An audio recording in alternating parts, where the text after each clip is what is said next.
The wind screamed like a banshee straight out of hell, whipping snow into my face like 1,000 tiny knives. I cursed under my breath, my bad knee throbbing with every step as I trudged. Through the drifts on Eagle Ridge, it was the kind of blizzard that could kill a man quicker than a bullet temperatures. Plunging so low your blood felt like ice in your veins, visibility down to nothing but a white void. I'd seen storms like this before, back in the war, when the world turned into a frozen graveyard and good men froze solid before dawn. But out here, on my patch of God-forsaken wilderness near Silver Pine Town, I thought I'd outrun that kind of chaos. Boy, was I wrong. My name's Jack Harlan, and I've been holed up in this rugged cabin for NAI on 3 years now, ever since the war chewed me up and spat me out. I was a Union scout, tough as nails, until a Confederate ambush shattered my knee like glass under a hammer. Lost my kid brother Sam in that same mess, 17 years old, full of fire and foolish dreams of glory. He took a bayonet to the gut while covering my retreat. I can still hear his screams in my nightmares, feel the warmth of his blood on my hands as I dragged him behind a fallen log. After that, the Army's orders tasted like ash in my mouth. I walked away from it all, the medals, the men, the madness, and built this life on the ridge. Half a day's brutal ride from Silver Pine, where folks whisper about the crazy hermit who don't need nobody. The silence up here, it's my armor. No judgments, no betrayals. Just me, the pines, and the ghosts that fade a little more each winter. That day, I'd been out checking my traps before the storm hit full force. Game was scarce, but a man's gotta eat. The wind howled down from the peaks, burying the trails under fresh powder. My boots crunched through the crust, each step a fight against the ache in my leg. I pulled my wool coat tighter, the collar stiff with frost, and scanned the horizon for any sign of life. That's when I saw them faint tracks. Not animal, too deliberate. Human footprints, small ones, weaving erratically through the snow. They vanished into a drift near a cluster of boulders, like whoever made them had given up the ghost. My heart kicked up a notch. Nobody came this far up Eagle Ridge, not in winter. Trappers like me knew better. Townsfolk from Silver Pine stuck to their saloons and stores. Could be a lost soul or worse, a scout for raiders. I'd heard tales from old Pete Dawson, the grizzled prospector who ran the livery in town, about Apache bands pushed off their lands, splintering into desperate groups. Some turned outlaw. Others just vanished into the wild. But these tracks, they screamed desperation. I followed them, rifle slung over my shoulder, hand hovering near the grip. The storm was closing in fast, winds burying everything in white. If I didn't turn back soon, I'd be digging my own grave. But something pulled me forward. Maybe the memory of Sam dying alone while I couldn't save him. Or maybe just plain stubbornness. As I crested the drift, I saw her. Half buried in snow, a woman, Apache by the look of her dark hair and shredded buckskin dress. She was curled up like a wounded animal, lashes frozen shut, skin pale as death. Fresh scars crisscrossed her arms and backlash marks, ugly and raw, like she'd been whipped within an inch of her life. Her body trembled, not just from the cold, but from some deep terror that clung to her like a shadow. I froze, breath pluming in the air. Was she dead? No, a faint rasp escaped her lips. Alive, barely. But as I knelt closer, her eyes snapped open wide, burning with panic. In a flash, she yanked a hidden knife from her boot, the blade glinting despite the storm. She thrust it weakly toward me, her voice a guttural snarl in broken English. "Stay back. I'll gut you." The standoff hit me like a gut punch.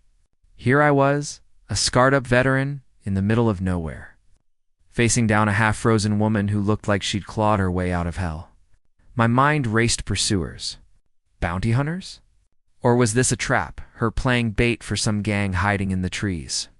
The knife trembled in her grip, but her eyes held fire, a fierce will to survive that mirrored my own. I could have walked away, let the blizzard claim her. Survival out here meant looking out for number one. But damn it, something in those eyes haunted. Defiance stirred the embers of a heart I'd thought long dead. "Easy now," I said, voice low and steady, hands raised slow. "Ain't here to hurt you." Storm's gonna kill us both if we don't move. She didn't lower the knife, but her arm wavered, strength ebbing. Snow pelted us, the wind a relentless roar. I could see the calculations in her gaze. Fight and die, or trust this stranger and maybe live. Seconds stretched like hours, my knees screaming in protest as I crouched there. Finally, with a shuddering breath, she let the blade drop into the snow. Her eyes fluttered, body slumping as exhaustion took hold. I didn't hesitate then. Scooping her up, I felt her weight solid despite the frailty. Her curves pressed against my chest through the thin buckskin. She was ice cold in places, fever hot in others, her breath ragged against my neck.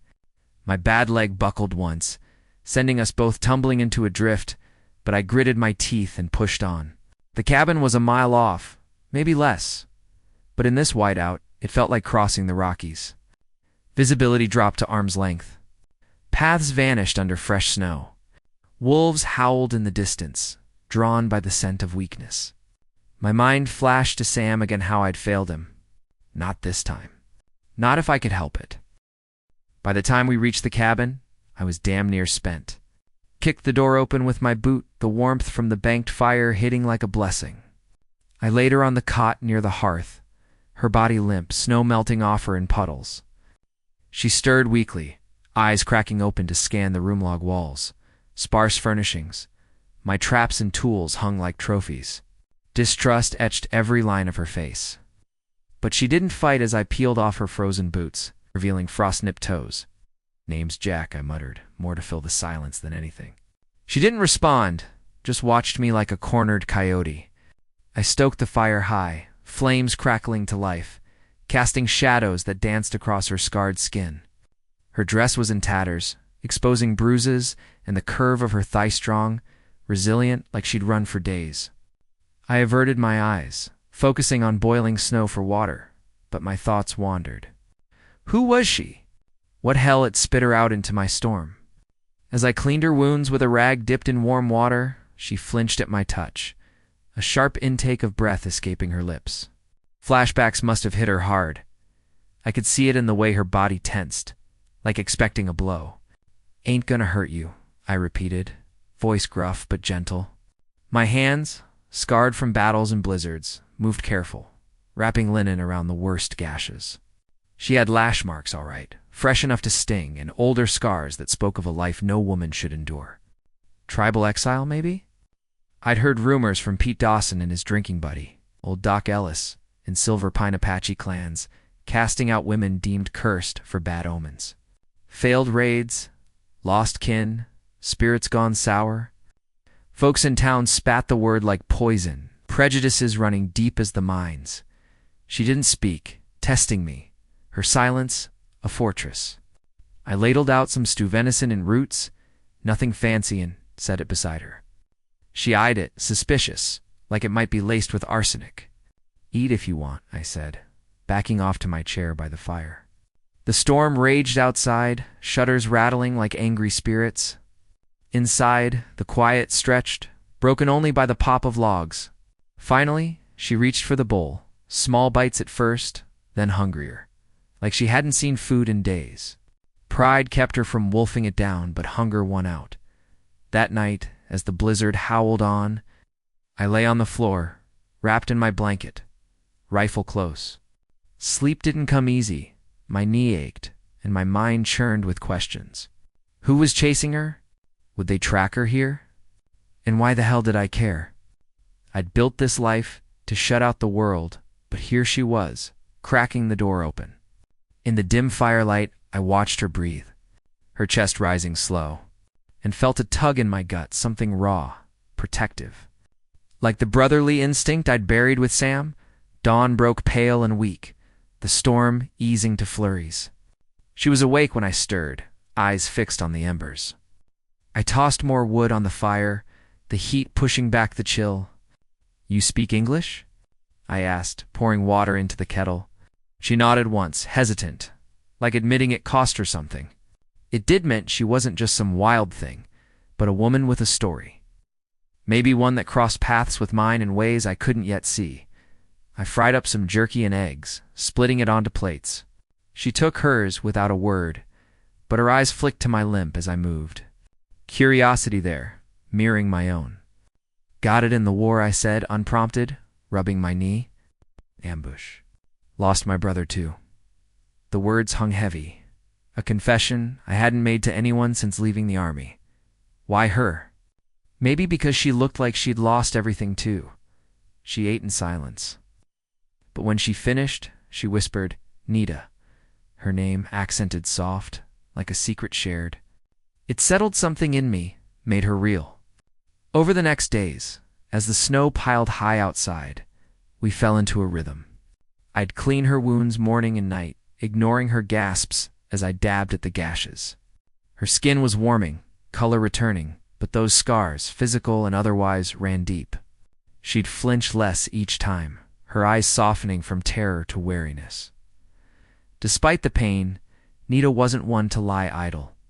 By the third day, she insisted on mending a torn blanket, her fingers strong and sure, threading needle through fabric like she'd done it a lifetime. We don't grow weak in my people, she said, voice steady. It was a declaration of worth, a push against whatever had broken her. I watched her, admiring the resilience, the way her dark hair fell over her shoulder, the curve of her neck in the firelight. Attraction stirred unbidden, but I shoved it down. She wasn't here for that. She was healing, same as me. Over flickering flames one evening, I grunted my full name. Jack Harlan. It shifted the air. From strangers to something tentative, like allies in this frozen hell. Days blurred her shelling nuts while I hauled in wood. Ow. Our silence is comfortable now, challenging the isolation I'd clung to. No more ghosts whispering. Her presence filled the voids. Then came the confession. As the fire died low, she spoke. They called me cursed. After a raid killed my family father, mother, little sister, they blamed me. Said I brought bad spirits. Her voice cracked, eyes distant, reliving the betrayal. Whipped me. Cast me out to die. I listened without interrupting, empathy cracking my armored heart.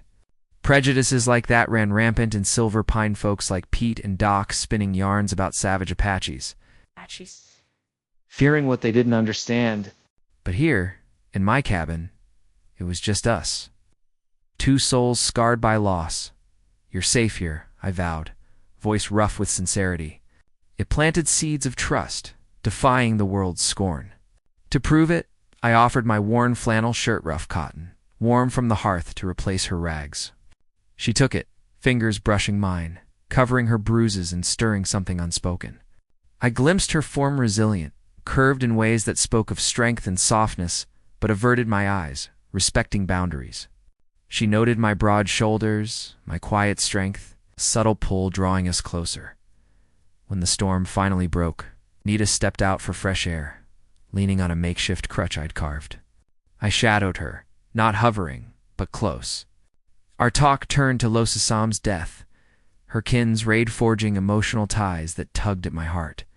While rebandaging her leg outside, my calloused fingers brushed her skin, electric. She didn't pull away, curiosity heightening the tension. A push-pull of vulnerability. Men have only brought me pain, she admitted later over pine tea. But you're different, honorable. It pulled us closer, her words a balm to my weary soul. As we shared the brew, our fingers lingered on the cup, a voluntary touch bursting with promise amid the ridge's whispers. In that moment, something ignited not just attraction, but a deep aching connection. The kind that heals old wounds and defies the harsh world outside. The cabin felt smaller now, charged with possibility. But as the sun dipped low, casting long shadows, I couldn't shake the feeling that her pursuers, whatever shadows chased her, might not be far behind. The ridge held secrets, and ours was just beginning. What lay ahead? Danger, maybe love. For the first time in years, I wasn't running from it.